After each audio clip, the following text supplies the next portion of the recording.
సింహాచలం అప్పన్న స్వామి చందనోత్సవానికి వచ్చిన భక్తుల పరిస్థితి నిజంగా ఎంత దారుణంగా ఉందో చెప్పడానికి ఈరోజు ఇక్కడ చూస్తా ఉన్న ఘటనే నిదర్శనం. దాదాపుగా 6 మంది చనిపోవడం జరిగింది, దాదాపుగా 7 మంది చనిపోవడం జరిగింది. ఒకే ఒక్క కుటుంబంలోనే 4 చనిపోవడం జరిగింది. ఇంకా కొంతమందికి గాయాలు కూడా అయ్యాయి. నేను అడుగుతా ఉన్నాను ఒకటి,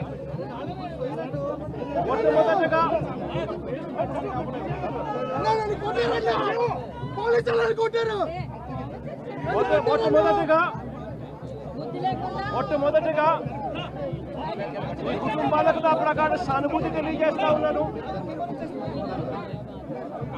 చనిపోయిన వారికి, వారి కుటుంబాలకు మంచి జరగాలని, వారి ఆత్మ చనిపోయిన వారి ఆత్మలకు శాంతి రావాలని దేవుణ్ణి కూడా ప్రార్థిస్తా ఉన్నాను. ఈ ఘటనను చూస్తే, ఇక్కడ జరిగిన ఘటన, సింహాచలంలో జరిగిన ఈ ఘటన అయినా కూడా చందనోత్సవానికి సంబంధించి ఇప్పుడు ఇవాళ జరిగిన ఈ ఘటన అయినా కూడా, లేదా మొన్న తిరుపతిలో వైకుంఠ ఏకాదశి నాడున జరిగిన ఘటన తీసుకున్నా కూడా నేను ఒకటి అడుగుతా ఉన్నాయి ప్రభుత్వానికి. అయ్యా, నాడు తిరుపతిలో జరిగిన వైకుంఠ ఏకాదశికి సంబంధించిన ఘటన అయినా కూడా, ఈరోజు చందనోత్సవానికి సంబంధించిన జరిగిన ఘటన అయినా కూడా, ఏ రోజు చందనోత్సవం జరుగుతుంది, ఏ రోజు వైకుంఠ ఏకాదశి వస్తుంది అన్నది ప్రభుత్వానికి తెలియదా అని అడుగుతా ఉన్నా. ఎప్పుడు జరుగుతుందో తెలుసు. ఆ జరిగే రోజున లక్షల మంది భక్తులు వస్తారు అన్న సంగతి కూడా తెలుసు. తెలిసినా కూడా కేవలం నిర్లక్ష్య వైఖరితో అనేక మంది ప్రాణాలను బలికొన్నారు. వైకుంఠ ఏకాదశి నాడు తిరుపతిలో 6 మందిని ఇలాగే నిర్లక్ష్యం చేసి పొట్టను పెట్టుకున్నారు. అప్పుడు కూడా అంతే, చంద్రబాబు నాయుడు గారు కుప్పం పర్యటన ఉంది అని చెప్పి పోలీసులందరినీ కూడా కుప్పం పంపించారు. అందరినీ కూడా పార్కుల్లో పెట్టి, రకరకాల ఏరియాలలో పెట్టి, సడన్ గా ఒక్కసారి గేట్లు ఎత్తేసి, సెక్యూరిటీ అరేంజ్మెంట్స్ లేవు కాబట్టి, పోలీసులు ఎవరు లేరు కాబట్టి అందరూ చంద్రబాబు నాయుడు గారిని ప్రసన్నం చేసుకునే దానికి వెళ్ళిపోయారు. కాబట్టి అందరినీ కూడా పార్కుల్లోనూ అక్కడ ఇక్కడ ప్యాక్ చేసి, సాయంత్రం పూట ఇక లైన్లలో నిలబడండి అని చెప్పి గేట్లు ఎత్తారు. తిరుపతిలో జరిగిన తోపులాటలో 6 మంది మరణించడం జరిగింది. లక్షల మంది వస్తారు అని తెలిసినా కూడా జరిగిన ఘటన. ఈరోజు చందనోత్సవం రోజు కూడా లక్షల మంది భక్తులు వస్తారు. ఈరోజు అప్పన్న స్వామి నిజ రూపంలో దర్శించుకోవచ్చు అప్పన్న స్వామిని అని లక్షల మంది భక్తులు ఈరోజు వస్తారు అని తెలిసినా కూడా దారుణమైన అరేంజ్మెంట్స్. చాలా మంది చెప్తా ఉన్నారు, కనీసం టెంపరీ టాయిలెట్లు కూడా లేవు, క్యూలలో నిలబడిన వాళ్ళకి నీళ్లు లేవని కూడా చెప్తా ఉన్నారు. ఘటన జరిగిన స్థలాన్ని ఒకసారి చూస్తే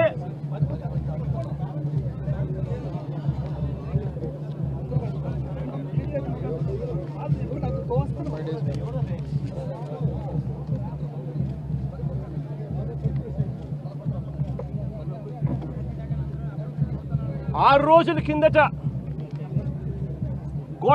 గోడ కట్టడం మొదలుపెట్టారు. 6 రోజుల కిందట గోడ కట్టడం మొదలుపెట్టారు. 2 రోజుల కిందట గోడ పూర్తి చేశారు. 20 మీటర్ల పొడుగు గోడ, అంటే 20 మీటర్లు అంటే దాదాపుగా 70 అడుగులు. దాదాపుగా 70 అడుగులు గోడ పొడుగు, 10 అడుగులు ఎత్తు కట్టిన ఈ గోడలో 4 రోజుల్లో ఈ గోడ కట్టారు. ఈ గోడ కట్టే దాంట్లో ఎక్కడా కూడా కాలమ్స్ ఎక్కడా కనిపించవు. రీఇన్ఫోర్స్డ్ కాంక్రీట్ గోడ కట్టాల్సిన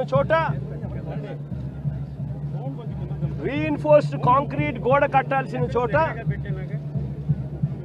కనీసం ఎటువంటి టెండర్లు కూడా పిలవకుండా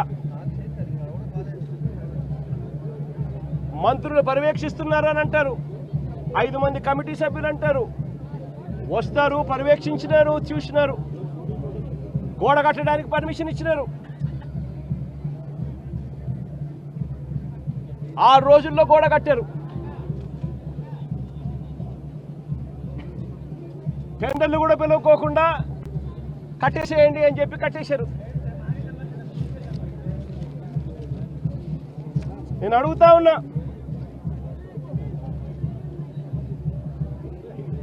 ఈరోజు అధికారంలోకి వచ్చి చంద్రబాబు నాయుడు గారు దాదాపుగా సంవత్సరం అయింది. చంద్రబాబు నాయుడు గారు అధికారంలోకి వచ్చి.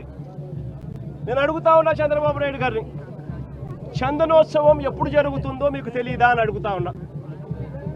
మరి చందనోత్సవం పలానా రోజు జరుగుతుంది అని చెప్పి తెలిసినప్పుడు ఈ గోడ కట్టించే కార్యక్రమం ముందే ఎందుకు మొదలు పెట్టలేదు అని అడుగుతా ఉన్నా. ఈ గోడ కట్టించే కార్యక్రమం ముందే ఎందుకు చేయలేదు అని అడుగుతా ఉన్నా. ఇదే పెద్ద మంచి చంద్రబాబు నాయుడు గారిని అడుగుతా ఉన్నా. ఈ గోడ నిర్మాణం కేవలం 6 రోజుల కిందట మొదలై 2 రోజుల కిందట పూర్తి చేశారు. దీని అర్థం ప్రభుత్వం ఎటువంటి ముందస్తు ఏర్పాట్లు సీరియస్గా తీసుకోలేదు అని చెప్పి నిదర్శనం కాదా అని అడుగుతా ఉన్నా. చివరికి ఈ వర్క్ కనీసం టెండర్లు కూడా పిలవకోకుండా ఇష్టం వచ్చిన వాళ్ళకు వర్క్ ఇచ్చేసి ఇష్టం వచ్చిన తీరులు ఇష్టం వచ్చిన పద్ధతిలో కట్టించే కార్యక్రమం చేయడం ధర్మమేనా అని అడుగుతా ఉన్నా. 70 అడుగులు పొడవుతో కట్టే గోడకు, 10 అడుగులు ఎత్తుతో నిర్మించే గోడకు కనీసం కాలములు కూడా పెట్టించే కార్యక్రమం కూడా లేకుండా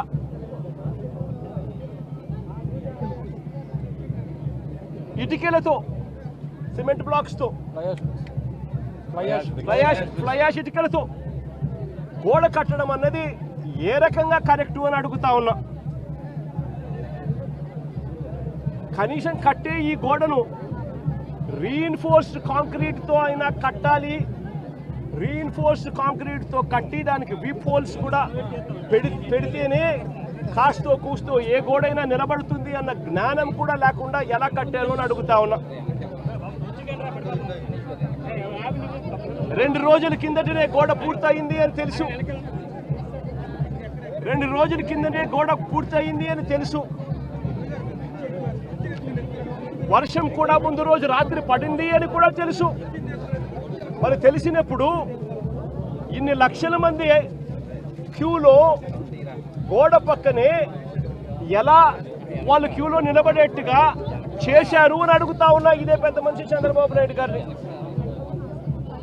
మరి గోడ అంత దారుణంగా మీరే కట్టారు, కొత్త గోడ అని తెలుసు.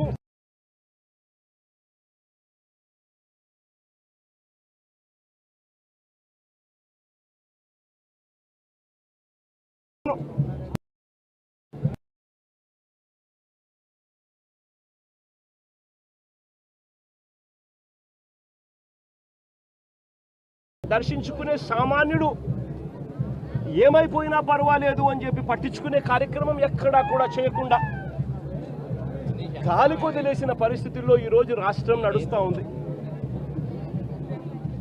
ఈ ఒక్క సంవత్సరంలోనే చంద్రబాబు నాయుడు గారు చేసిన ఈ ఒక్క సంవత్సరం పరిపాలనలోనే ఎంతటి దారుణమైన పరిస్థితి చూస్తూ ఉన్నాము అంటే తిరుమలలో ఈ పెద్ద మనిషి రాజకీయాల కోసం లడ్డు వివాదం చేసి మన వెంకటేశ్వర స్వామి పేరు ప్రఖ్యాతలను ఏ రకంగా రోడ్డు మీదకి తీసుకొచ్చాడు అన్నది కూడా ఈ 11 నెలల కాలంలోనే చూసాం.